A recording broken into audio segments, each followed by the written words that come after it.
Hey, what's up you guys? Welcome to another Investing 365 video. In today's episode, we're going to be talking about a common question that I've seen on this channel because a lot of people have been asking me how I find my unicorn companies, the companies that return 10, 20, 50, 100x over the long periods of time. And if there is a science to it, you guys wanted to know what that looks like. And so in today's episode, I'm gonna be sharing with you guys exactly my method, my step-by-step formula to finding these companies. Again, this can only be done with the proper training, research, and time behind it. And also, this isn't an exact science. You're gonna find companies, you're gonna stumble upon companies that look really, really good on paper or have a great mission, but because of their team, or maybe because of not enough funding, or countless other reasons why these companies fail that you could not foresee during the research process. But by watching this video all the way through and taking note of everything that I mentioned here step by step, then you could possibly mitigate as much as you can the mistakes, or really just removing as much of the losses as possible when you're investing into these high risk, high reward companies.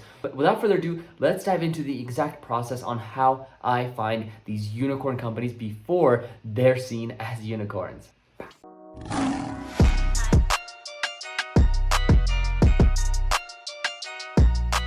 All right, first things first, remember that unicorn companies are really, really hard to find. Remember that when you're searching for unicorns, you're looking for the diamonds in the rough. It's gonna be really, really tough to find these companies. So I wanted to simplify the process for you and create this step-by-step formula. So the first step is to continuously stay up to date on the news. This is really, really important because this allows you to see the industries on what is popular right now. This allows you to find industries, not companies, but industries that are taking off in the media and in today's moment in time. If you want to simplify this process, go join our free or paid Discord group, whatever you want, down in the description below, and you can get access to companies that I'm finding as I'm finding them. Not every company I'm going to post on there. I just want to post the companies that I truly am personally invested into. Again, it's not investment advice or anything like that, but that would be a good place to start if you're just beginning on picking your own stocks. So now that you have an idea of what industries are out there, right? You've been paying attention to the media, you know what industries are kind of popping right now, and I want you to just pick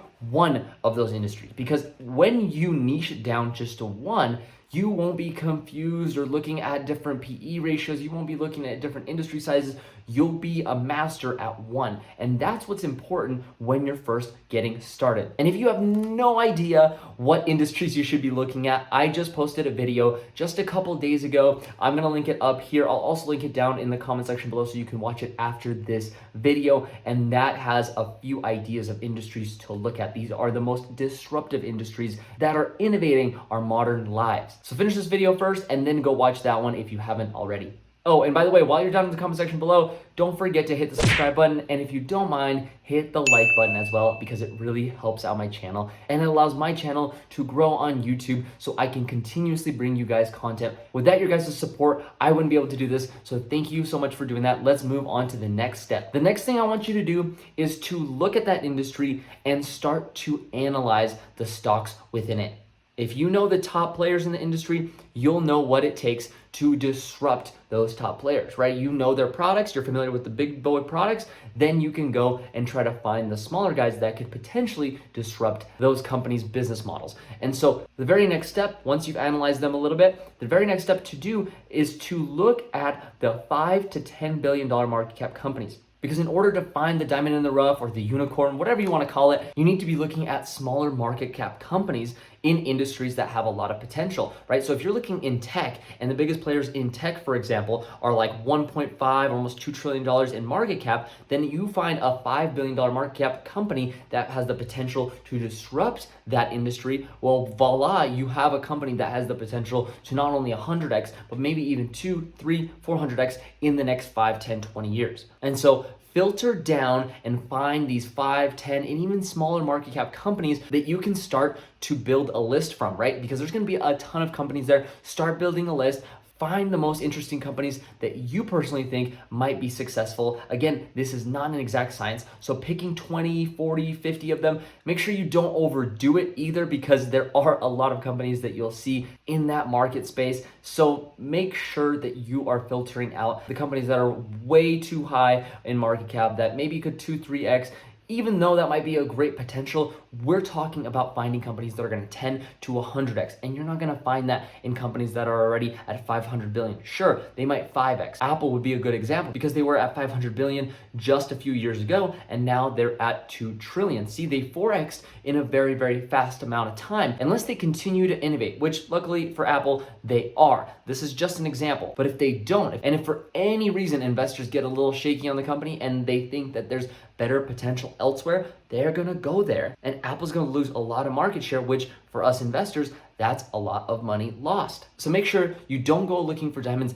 at the top. You wanna find diamonds at the bottom because we wanna buy low and sell high. We don't wanna buy high and sell low. And this is coming from someone that owns Apple shares. I just consider them my long-term holds and more of a safety play, not so much of a growth play at this point. So the very next thing to pay attention to is now that you have this list of 20, 30, maybe even 40 companies, to start doing in-depth research, right? You want to have a certain checkbox list. Also on the other side of, if you're doing it on a piece of paper or notepad on your phone, you want to have a checklist that you're going through for each company. And checklists can go from, are they increasing in revenue? Do they have more users now than they did a year ago? Are the products that they're offering really that disruptive to the ones of the industry leaders? Can they also innovate fast enough to outpace the industry leaders? And some of these questions might not be 100% guaranteed right now. And also sometimes companies can overhype their products. So be careful of that. Only with time will you get good at finding these companies. So having a checklist is really good in the beginning because you can actually physically check off and maybe keep this checklist somewhere, because when you do end up investing in these companies, you want to have something to look back on, because if these companies deviate from your original checklist,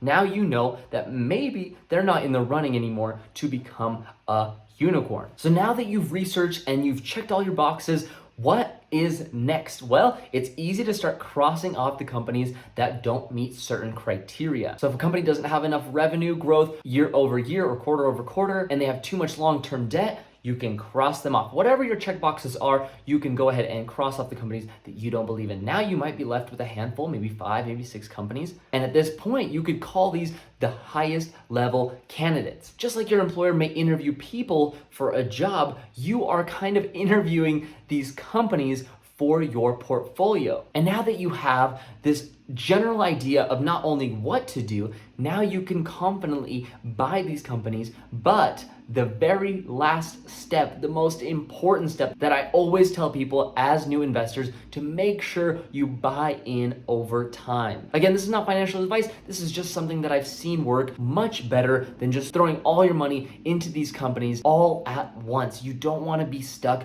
with holding a company that you saw was a great deal at 20 and now went down to 10, and you could have bought more at 10, but you're all out of money until maybe your next paycheck, or maybe even threw all your life savings into this stock.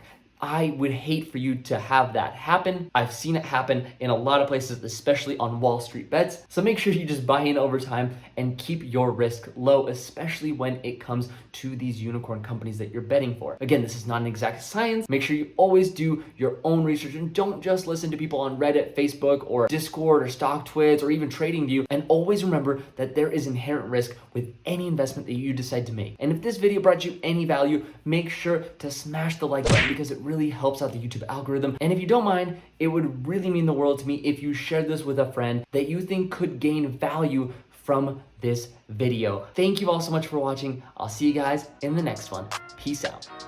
Feel free to check out the links down in the description below, where you can get a free stock from Robinhood, $20 free from Stash, 2 or more stocks free from Webull, or $10 free from M1 Finance.